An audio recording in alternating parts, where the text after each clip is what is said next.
Bismillahirrahmanirrahim. Assalamualaikum warahmatullahi wabarakatuh.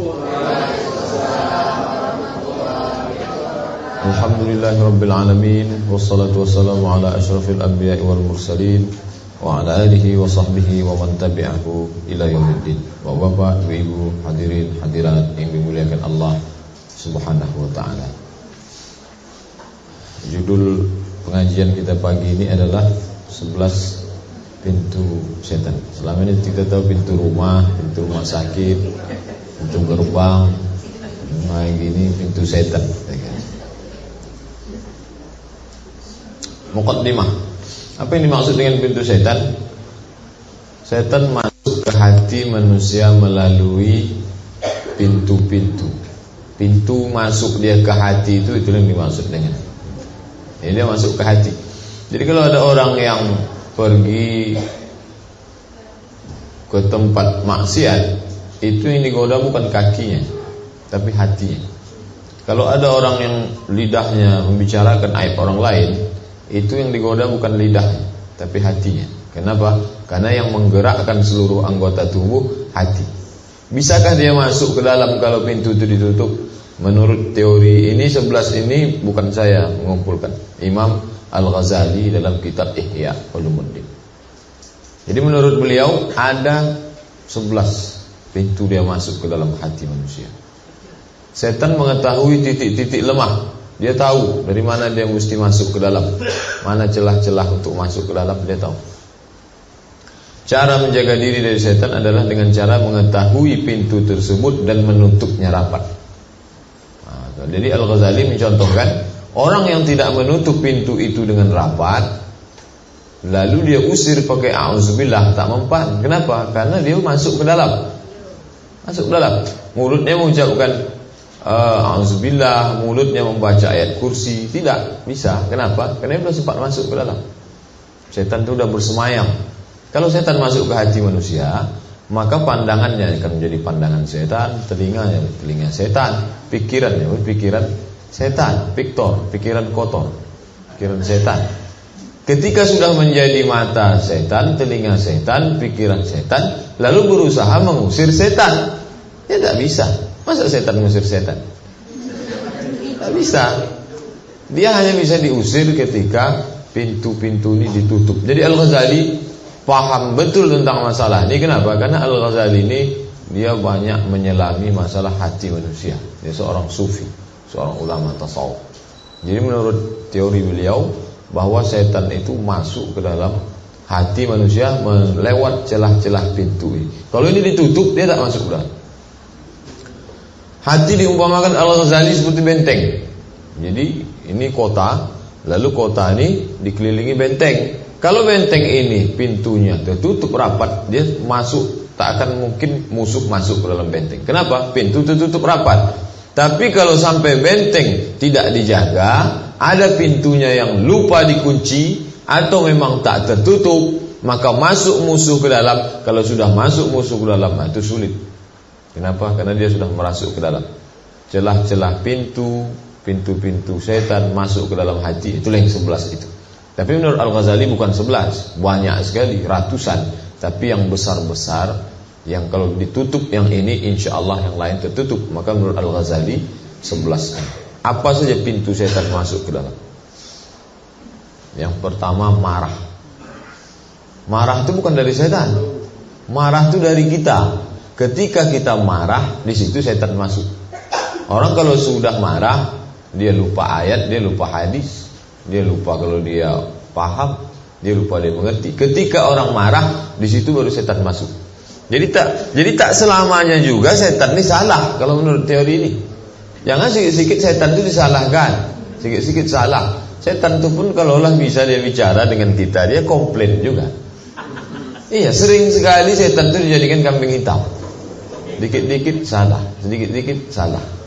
Padahal setan itu memang bersalah, tapi tidaklah sebanyak yang kita tuduhkan. Kasihan juga kadang sama setan. Jadi kalau menurut Al-Ghazali, marah dulu kita, baru setan masuk. Bukan setan itu membuat kita marah, enggak. Ketika orang marah, dia kehilangan kontrol. Ketika hilang kontrol, di situ setan baru masuk.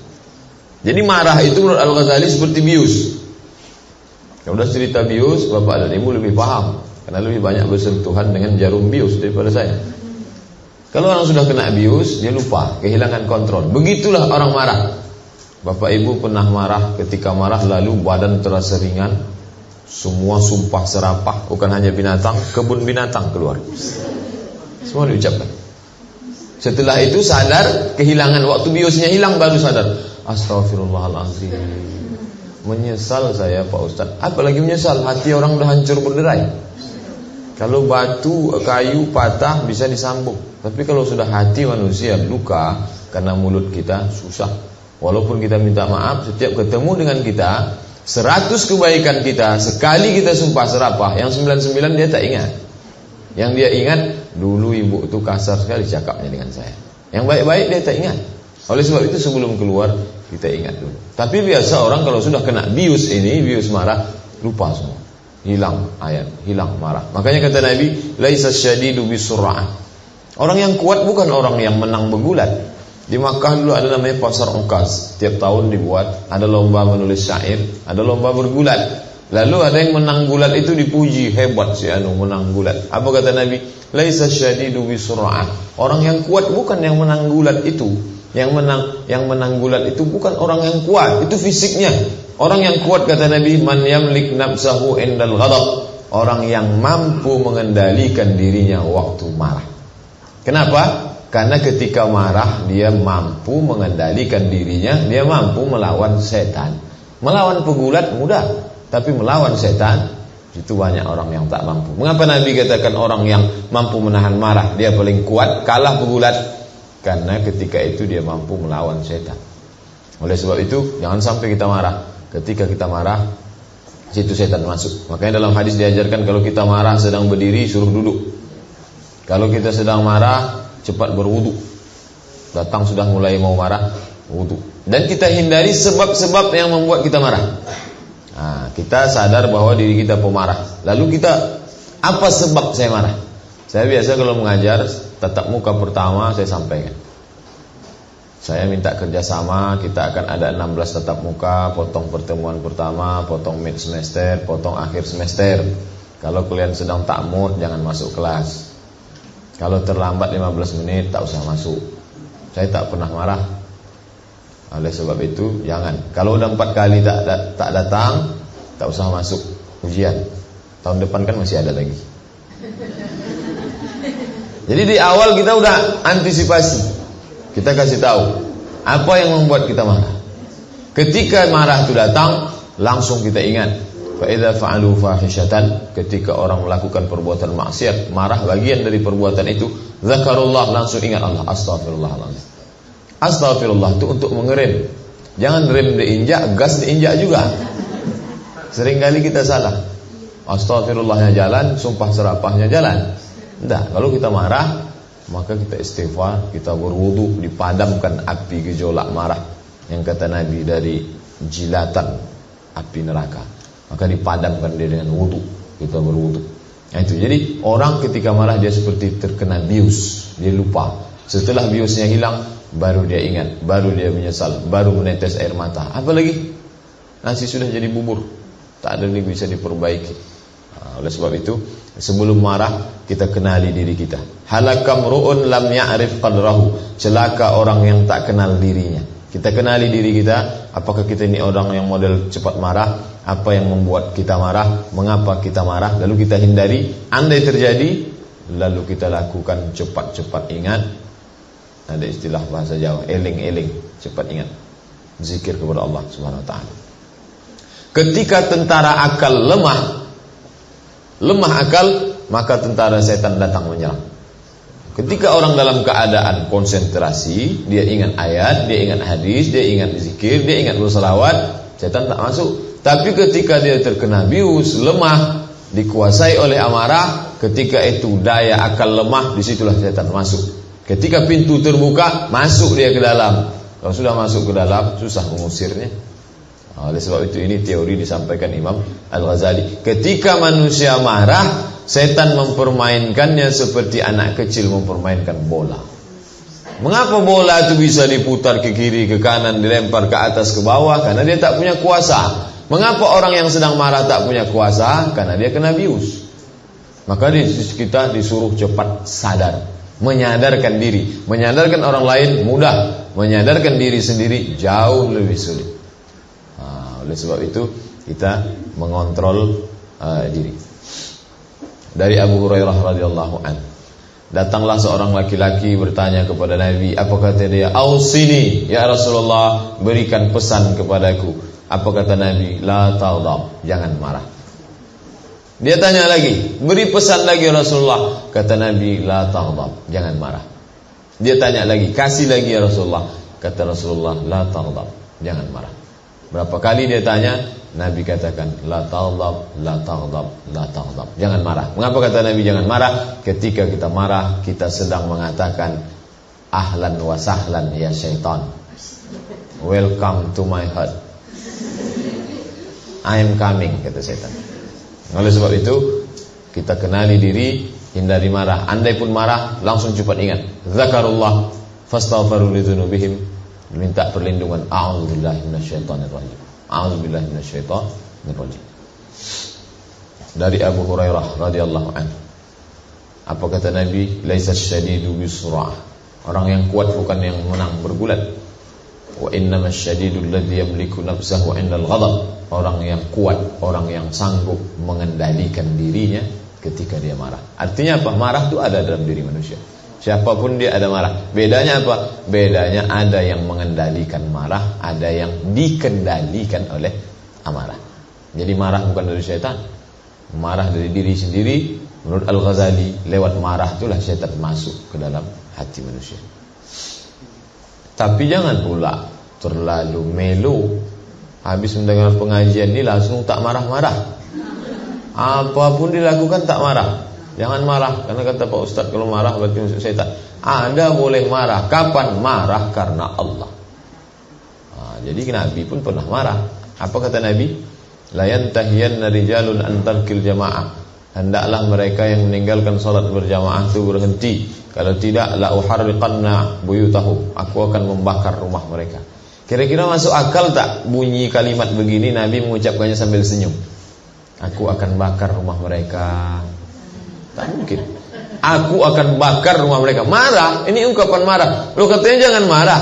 Marahnya karena Allah. Marah bukan karena orang itu, tapi karena perbuatannya meninggalkan salat berjamaah. Oleh sebab itu, tengok marah. Tak salat berjamaah, Nabi marah. Tapi ada orang Arab Badui yang buang air kecil dalam masjid, Nabi tak marah. Kok tak marah? Kenapa yang salat berjamaah mereka tak lakukan, Nabi marah? Karena mereka tahu. Orang Arab Badui tadi Nabi tak marah. Kenapa? Karena memang dia tak tahu. Orang yang tak tahu dimaafkan. Seringkali kita marah bukan karena Allah, marah karena kemauan kita sendiri, marah karena memperturutkan hawa nafsu. Oleh sebab itu, orang yang beriman dia bukan tak marah, dia menempatkan amarah. Nah itu jadi perlu. Kalau salah-salah paham, dibaca hadis melarang marah, lalu tak marah-marah. Jelas-jelas melakukan perbuatan dosa, maksiat, anaknya, istrinya, tak marah. Ini jelas salah. Bukan maknanya tak marah, marah pada tempatnya, meletakkan amarah pada tempatnya. Oleh sebab itu, Bapak dan Ibu hadirin yang dimuliakan Allah Subhanahu wa taala, berkaitan dengan marah ini, Islam agama yang sangat manusiawi. Bahwa manusia punya amarah, ya, Islam tak melarang orang untuk tidak marah. Islam tidak melarang orang untuk marah, tapi Islam mengajarkan menempatkan marah pada tempatnya. Nah, inilah amarah, salah satu pintu syaitan. Jadi jangan sampai kita marah tak tentu arah sampai syaitan masuk ke dalam. 2. Tamak. Tamak itu bahasa Arab, tamak. Kalau kitanya serakah, rakus, keinginan yang amat sangat berlebihan. Itu bukan dari setan. Jadi kalau ada orang tamak lalu ditangkap, kenapa kamu tamak? Ini saya digoda setan. Oh, setan itu marah juga setan. Saya enggak, kata setan. Tak ada saya goda kamu, tamak itu dari kamu. Ketika orang tamak baru setan masuk. Jadi tamaknya dari diri sendiri. Dari mana datang tamak? Dari suka. Jadi berawal dari suka. Suka 10%. Ketika datang tamak dia meningkat. Awalnya suka, lalu tamak. Suka kepada harta berubah menjadi tamak. Suka kepada jabatan, berubah kepada tamak. Suka kepada kekuasaan, berubah menjadi tamak. Dalam bahasa Arabnya at-tam'. Apa kata Abu Darda dari Nabi SAW? Hubbuka syai' yu'mi wa yusib. Cintamu, sukamu kepada sesuatu, yu'mi wa yusib. Yu'mi buta, yusib tutup telinga. Kalau suka pada sesuatu, maka buta dan tuli. Makanya orang barat menyebut love is blind. Cinta itu buta. Tapi dalam hadis Nabi, cinta tak buta. Cinta membuat buta. Bukan, dia tak buta. Apa makna buta dan tuli? Bukan berarti orang yang suka pada sesuatu dia lantas buta. Enggak. Matanya tak lagi berfungsi.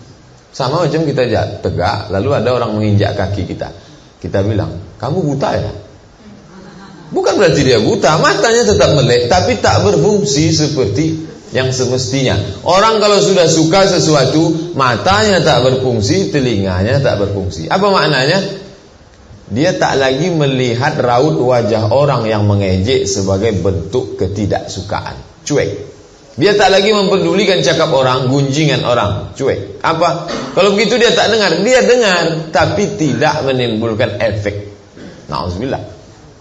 Cinta kekuasaan, maka jangan heran kita menengok orang menghalalkan segala cara untuk mendapatkan kekuasaan. Cinta, suka berubah menjadi tamak. Ketika itu maka mata tertutup, telinga tertutup, tak lagi berfungsi. Ketika orang mengejek, mencela, menurut kita yang menonton di TV, didengar di berita, ini kata-kata sudah kasar, ini sudah tak layak, ini unjuk rasanya sudah mengerikan. Tapi dia tidak melihat itu. Kenapa? Matanya tertutup, telinganya tertutup.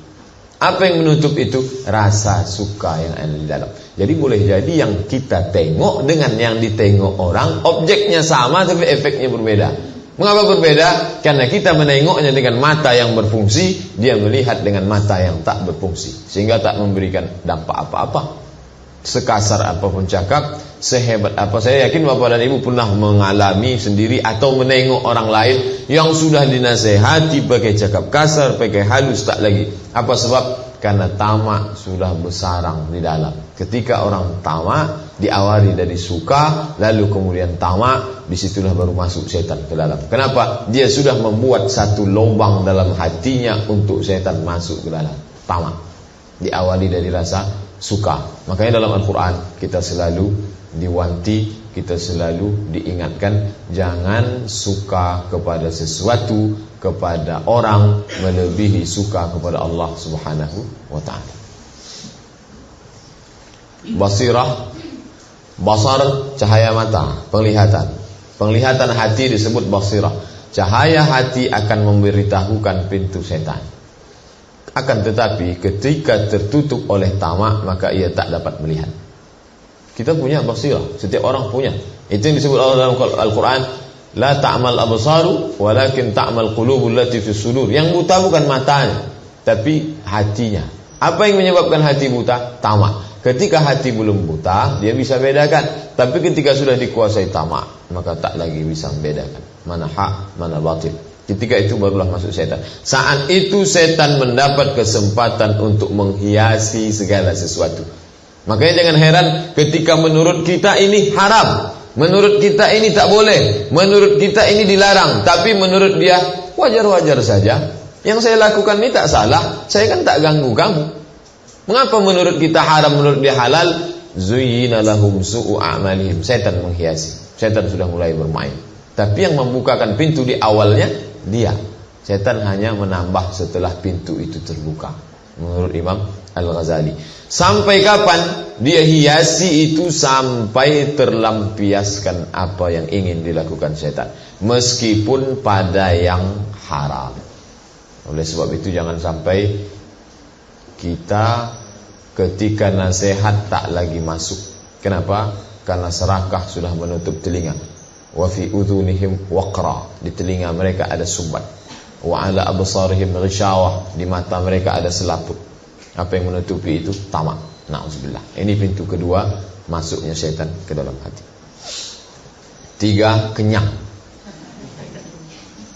Imam Al-Ghazali, kenyang masuk. Jadi ketika orang makan, kemudian sampai dia pada tahap kenyang, itu dia sudah membukakan pintu setan untuk masuk. Tamak dia tidak, cinta pada sesuatu berlebihan tidak, marah bisa dia tahan. Saya kalau marah bisa saya tahan Ustaz, tapi kalau gula ini tak bisa saya tahan. Pantang sama saya, pantang dekat. Nah, ini ketika kenyang ada 6 kata Imam Al-Ghazali. Pertama, menghilangkan rasa takut kepada Allah. Ini berdasarkan percobaan, tak ada dalam hadis. Ini Imam Al-Ghazali berdasarkan perenungan dia, pemikiran dia, bahwa orang kalau terlalu kenyang itu rasa takutnya hilang. Kalau tak percaya, makanlah kenyang-kenyang. Yang kedua, menghilangkan rasa kasih sayang kepada sesama makhluk. Mengapa kita disuruh puasa sebulan? Itu menimbulkan, membangkitkan rasa takut, rasa kasih sayang. Kalau sudah terlalu kenyang, jadi kenapa kita tonton TV? Mengapalah yang berdasi, yang berjas itu tak ada lagi sayangnya. Beras raskin dimakan, bantuan subsidi untuk orang tak mampu dimakan. Kemana rasa kasih sayangnya? Hilang. Akibat apa? Terlalu sering kenyang. Maka kita disuruh lapar. Paling tidak dalam setahun sebulan lapar. Kapan? Ramadan. Paling tidak dalam sebulan 3 hari lapar. Kapan? 13, 14, 15. Paling tidak dalam seminggu 2 hari lapar. Kapan? Senin, Kamis. Untuk apa? Mengikis sensor. Ada detektor logam tuh yang tak berbunyi lagi waktu kita lewat. Apa sebab? Tertutup kerak debu. Maka dia mesti dibuang itu. Akibat apa? Terlalu kenyang. Menghilangkan kasih sayang kepada sama makhluk. Menghambat ketaatan. Terlalu kenyang, menghambat taatan. Kalau belum kenyang, dia sholat bisa khusyuk. Kalau sudah, maka ayat yang panjang menjadi pilih ayat yang pendek. Karena sudah berat tegak. Sholat pun menjadi berat. Kalau tegang urat perut, kendur urat mata. Nah, itu sudah teori. Nah, itu jadi sholat berat, berzikir berat, bawaan mau tidur. Menghambat ketaatan kepada Allah. Menghambat pendengaran, mendengarkan kata-kata hikmah, nasihat, ceramah, hadis, ayat. Itu tak kenyang. Bawaannya mau menguap, kenyang. Nah, itu salah satu bahaya. Bukan menurut saya, menurut Imam Al-Ghazali. Ini semua saya kutip. Al-Ghazali, jangan marah sama saya, Ustaz ini menyindir saya. Tidak. Ini kata Imam Al-Ghazali. Kata-kata hikmah yang buat sebagian orang, Pak Ustaz tadi waktu mendengar itu Masya Allah masuk ke hati saya. Tapi buat sebagian orang biasa-biasa aja, tak ada masuk apa. Kenapa? Apa yang menghalang? Kenyang. Tak lagi masuk ke telinga. Ada urat saraf itu yang tak berfungsi karena terlalu kenyang. Disumbat dia sama gulai, sama nasi, kolesterol dan lain sebagainya. Tersumbat, tak lagi masuk ke dalam. Nah, kemudian jika menyampaikan nasihat tak menyentuh hati. Jadi yang mendengarkan itu kalau kenyang, begitu juga yang menyampaikan. Kalau yang menyampaikan itu terlalu kenyang, itu pun tak juga masuk. Kata siapa? Imam Al-Ghazali. Kalau yang menyampaikan itu terlalu kenyang, masuk tak masuk, wallahu a'lam bishawab. Saya habis makan tadi. Kalau tak masuk ke telinga ibu, tak masuk ke hati, 2 kemungkinan. Mungkin ibu yang kenyang atau saya yang kenyang. 2 kemungkinan. Karena kata Al-Ghazali, menghambat pendengaran bagi yang mendengar. Yang menyampaikan pula, menyampaikan nasihat tak menyentuh ke hati orang. Jadi ketika kita, Pak Ustaz saya anak saya ini udah seringlah saya nasihati, tak juga mempan. Ada 2 kemungkinan. Anak itu yang sering kenyang atau ibunya terlalu banyak kenyang. Terakhir, menimbulkan banyak penyakit. Ini penyakit medis. Dalam Al-Quran diajarkan, kulu, makanlah, washrabu, minumlah. Tapi wala tusrifu, jangan berlebihan. Nabi itu makan, Nabi itu minum. Bahkan Nabi marah kepada orang yang tak makan, tak minum, tak tidur. Siapa itu? Abdullah bin Amr bin As. Tak makan, tak minum, tak tidur. Lalu diadukan oleh bapaknya. Oh, ketika itu Nabi marah. Kata Nabi, kamu harus makan, harus tidur. Wa ati dzi haqqin haqqahu. Berikan yang berhak itu haknya. Mata haknya tidur, kasih dia tidur. Perut haknya makan, kasih dia makan. Tapi jangan terlalu berlebihan. Islam tak terlalu ke atas, tak terlalu ke bawah. Kulu washrabu wala tusrifu. Kalaulah itu dilaksanakan orang Islam, dia akan sehat dan terhindar. Terlalu kenyang membuka pintu syaitan. Apalagi waktu makan itu tak baca bismillah. Allahumma barik lana fima razaqtana wa qina azabannar. Ada sebagian orang memang tak mau baca. Kenapa tak baca doa? Kalau tak ada setan tak sedap makan nih Pak Ustaz. Yang sudah terlalu bersahabat dengan setan, sampai tak sampai hati kalau tak makan dengan setan. Nah, jadi kalau sudah makan ya tak minta perlindungan kepada Allah dari gangguan setan, lalu kemudian sesudah kenyang menyediakan setan untuk masuk. Nauzubillah. Ya, oleh sebab itu ini pendapat Imam Al-Ghazali, seorang ulama besar, seorang ahli dalam bidang masalah hati. Kita ikut ijtihad dia, ini tentunya berdasarkan percobaan beliau. Kenyang. 4. Gemar hiasan berlebihan. Hiasan di sini tidak dalam hiasan yang kita pahami, lipstik, celak, colek, segala macam. Yang dimaksud dengan hiasan di sini, hiasan secara umum. Hiasan pakaian, hiasan rumah, hiasan kendaraan, hiasan apapun namanya yang bersifat aksesoris. Hiasan ini sama macam makanan. Ada orang makan tuh nasi, ikan, cukup. Tapi ada tak cukup. Dia mesti ada sayurnya, ada ininya, ada dessertnya, ada cuci mulutnya, ada makanan penghantar, makanan pertengahan, makanan penutup. Banyak sekali. Begitu juga dalam aksesoris ini. Ada orang yang pakaian biasa saja, tapi ada aksesoris, harus pakai ini, harus pakai itu. Saya termasuk yang tak pakai aksesoris. Makanya di mana-mana tak pernah saya pakai sorban, pakai ini. Akhirnya kalau saya ceramah ke masjid, seringkali kata panitia, kalau yang tak kenal, karena ustaz tidak datang maka kita batalkan pengajian malam ini. Ceramah saya di Siak pertama kali, masuklah Pak Wakil Bupati, duduk sebelah. Di sebelah saya Tamat Madinah, kawan. Saya di tengah, baru sebelah. Jadi bertanya ke sebelah saya, tanya, katanya ustaz kita yang akan ceramah ini LC ya. Jadi aksesoris itu satu sisi ada manfaatnya, menunjukkan status sosial. Kalau tidak ini orang tak jelas, STJ, status tak jelas. Tapi dalam hal tertentu hiasan berlebihan masuk setan. Jadi berpakaian kalau sudah menutup aurat ya sudah cukup. Kemudian dalam hal rumah, kalau sudah cukup menurut standar ya cukup. Ketika memperturutkan harus ini, harus itu, harus ini, harus itu, yang tidak kewajiban, hanya memperturutkan selera, menurut Al-Ghazali masuk. Jika gemar berhias itu telah menguasai hati, masuk dia ke dalam hati, maka setan menetas dan bertelur di dalamnya. Oh kalau begitu setan itu sejenis unggas Pak Ustaz. Nah, ini ungkapan Al-Ghazali, jangan dipahami secara tekstual. Dibayangkan setan itu macam angsa. Dah. Ini maknanya dia mulai berkembang di dalam hati manusia seperti ayam, seperti nyamuk, seperti unggas yang bertelur, lalu kemudian beranak pinak di dalam. Ketika gemar berhias, berhias itu bukan hanya perempuan, laki-laki bisa juga berhias dengan membentuk macam aksesoris itu ini segala macam. Setelah itu terus mengajak untuk menghiasi diri, pakaian, rumah dan lain-lain sebagainya. Kemudian jika setan telah berhasil pada satu titik, maka dia tak perlu menggoda yang lain. Dia hanya menggoda sampai pada garis start awalnya saja.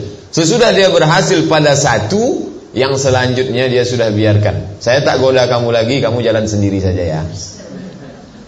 Jadi untuk yang pertama itu, ketika sudah dikuasai hati oleh gemar berhias, lalu datang setan menghiasi pada satu titik, yang selanjutnya ini orang sudah terlatih untuk berbuat sendiri. Dia lakukan sendiri. Jadi saya berceramah di Maulid Nabi di apa nama tempat? Rokan 4 Koto.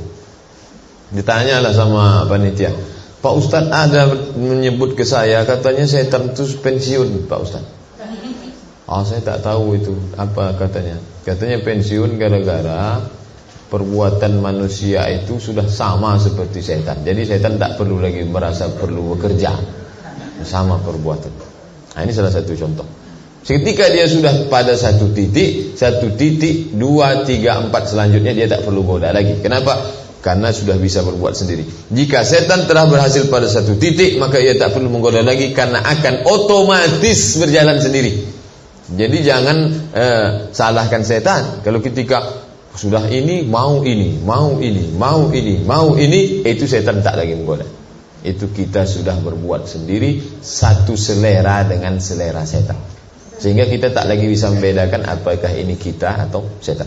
3, akan terus memperturutkan hawa nafsu, terus tak akan ada cukupnya, terus aksesoris, hiasan ini terus sampai kapan? Sampailah mati datang. Sesudah datang Israel, barulah stop di situ. Habislah, berhenti. Jadi jangan heran kita menengok, ini orang kenapa tak puasnya berhias nih?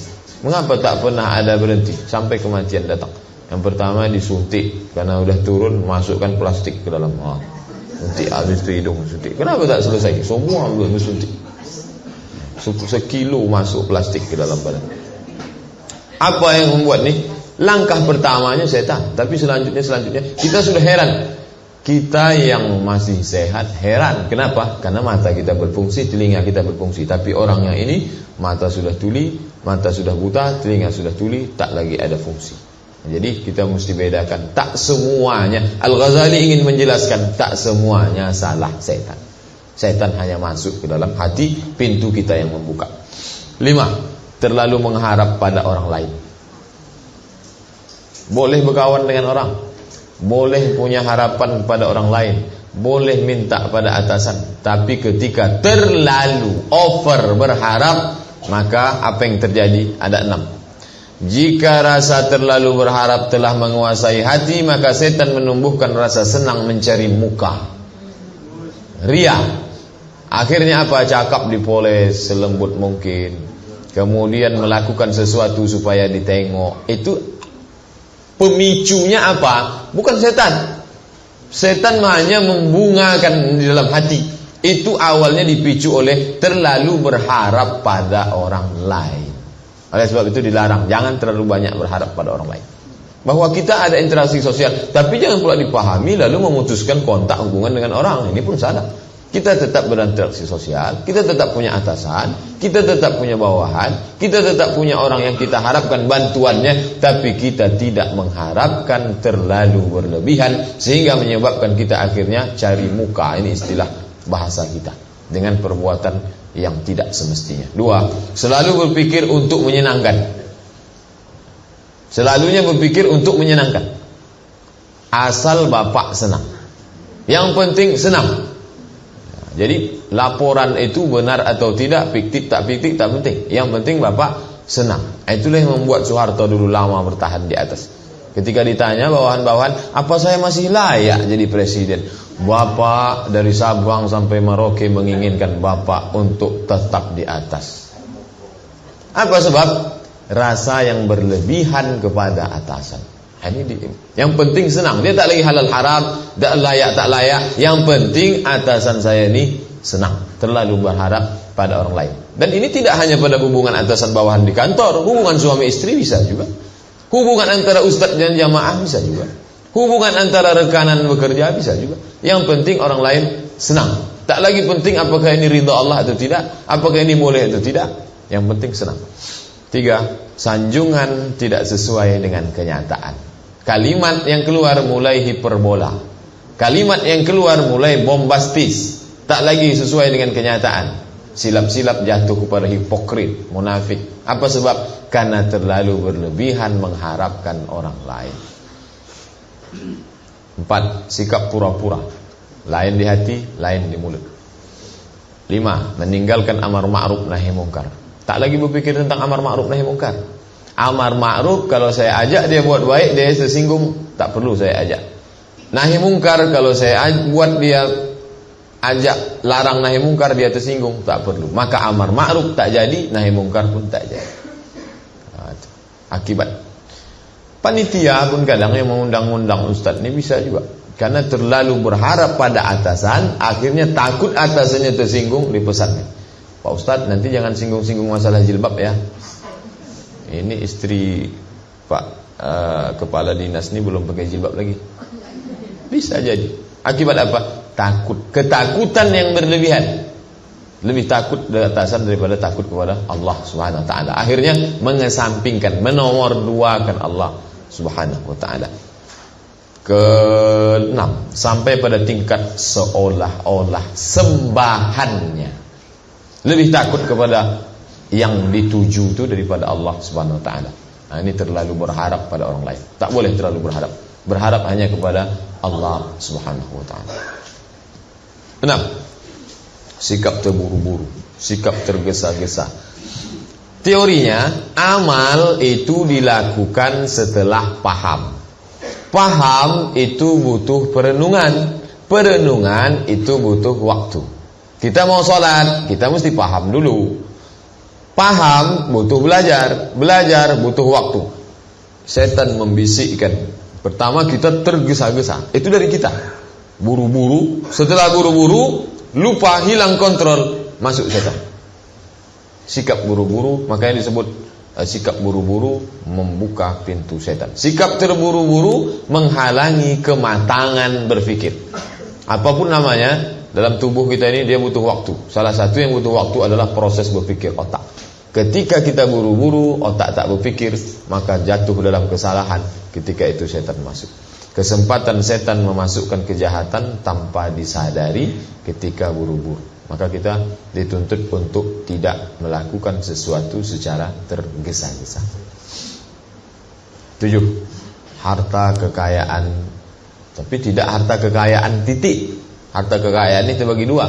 Ada harta kekayaan yang mendekatkan diri kepada Allah. Ada orang yang dengan harta kekayaannya dia membangun rumah dalam surga, bangun masjid. Ada orang yang dengan harta kekayaannya mengalir, menetes ke dalam kuburnya, sedekah jariah.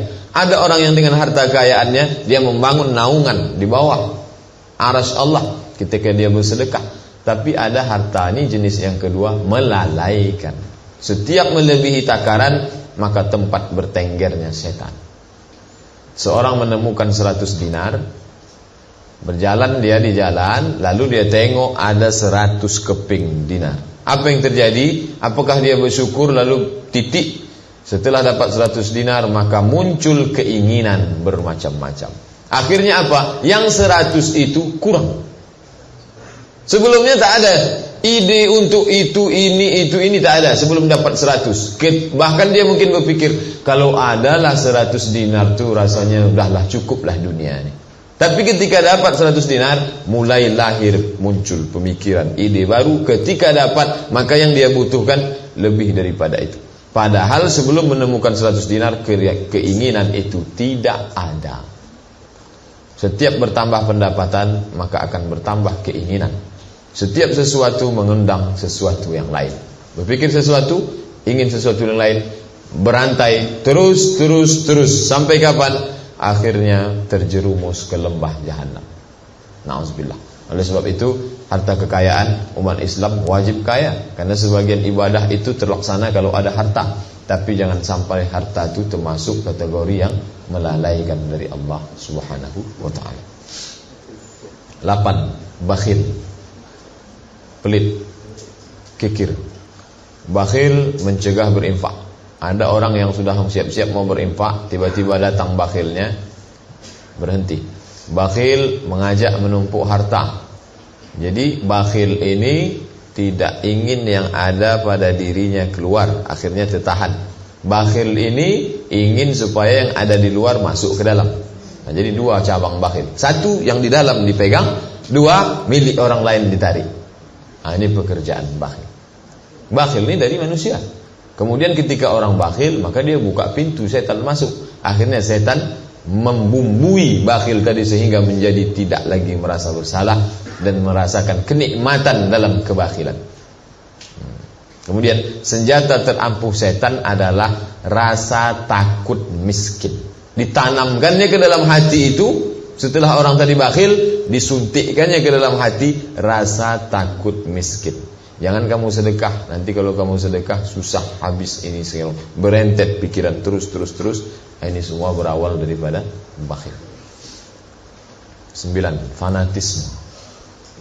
Fanatisme, sikap over terlalu berlebihan. Apakah itu pada guru, apakah itu pada mazhab, apakah itu pada tokoh, apakah itu pada satu pendapat. Fanatisme yang berlebihan, akhirnya apa? Kalau sudah fanatisme, sibuk dengan cacian. Makanya tak heran kita dengar orang mencaci maki, menyumpah serapah gara-gara fanatisme. Yang kedua, mencari-cari kekurangan kelompok lain. Yang ketiga, setan membangkitkan imajinasi bahwa yang sedang dia lakukan itu kebaikan. Ketika dia sedang mencaci maki, dia sangka yang dia lakukan itu kebaikan.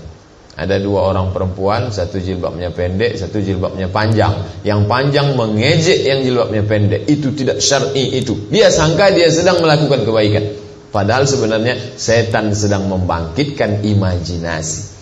Ada yang satu solat subuh pakai kunut, satu tak pakai kunut. Yang pakai kunut mengejek yang tak pakai kunut. Yang tak pakai kunut mencela yang berkunut. Merasa sedang membangkitkan kebenaran. Padahal sebenarnya setan sedang membangkitkan imajinasi seolah-olah dia berada dalam kebenaran.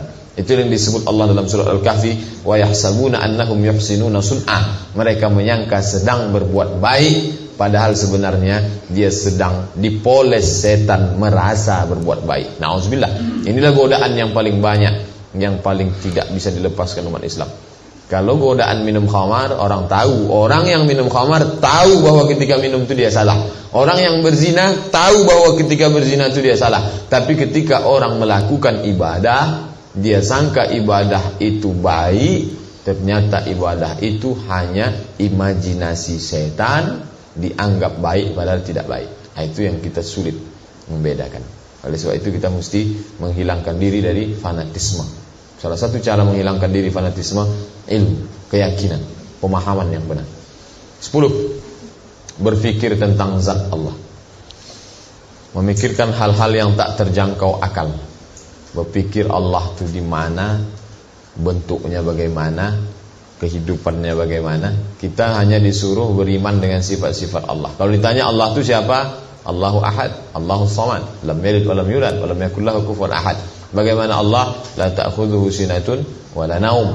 Bagaimana Allah? War-Rahmanur Rahimul Malikul Qudusus Salam, Al-Mu'minul Muhaiminul Azizul Jabbar sampai akhir Ar-Rasyidus Sabur. Laisa kamitslihi syai'un wa huwas samiul basir. Kita dikasih Allah akal, akal bukan untuk memikirkan zat Allah, tapi berpikir tentang makhluk ciptaan Allah. Inna fi khalqis samawati, dalam penciptaan langit, wal ardi, dan bumi, waqtilafil laili wan nahar, perputaran siang dan malam, la ayatin, semua itu menjadi ayat, bukti, tanda keberadaan Allah.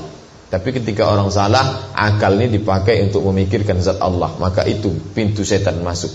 Akhirnya apa? Menimbulkan keraguan dalam agama, menimbulkan khayalan yang tak benar tentang Allah Subhanahu wa ta'ala.